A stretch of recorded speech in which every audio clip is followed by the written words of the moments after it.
by a U.S. official that the U.S. air campaign is underway in Syria. It has started. We've already begun to see some reports on social media online reporting airstrikes underway in the city of Raqqa, that the stronghold for ISIS in Syria, in central northern Syria.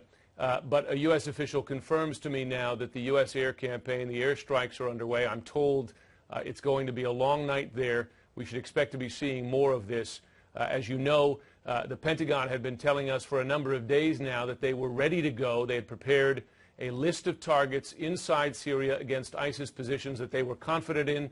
They had presented those targets, that target list, to the White House for the president's approval.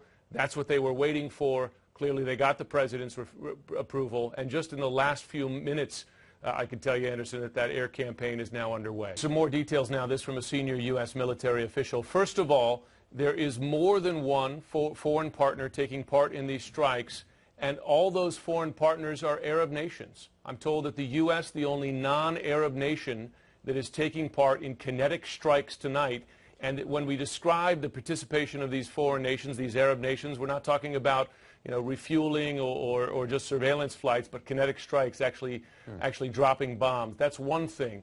The other thing I'm told is that it started early this evening with the Tomahawk missile strikes from sea, and then later airplanes, warplanes, bombers and fighters went into strike. These strikes are still underway. They're going to continue a number more hours, I'm told.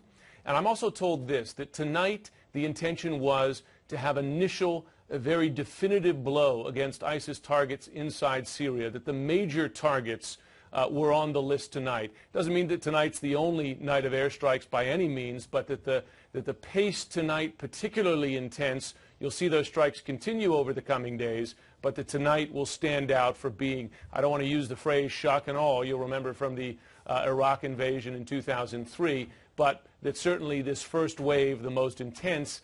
And I'm told that over the coming days, then you'll see more of a pace that we've seen with the strikes against ISIS in Iraq, a more regular pace. But tonight, very intense. They are ongoing. More than one Arab nation taking part alongside the U.S. in these strikes.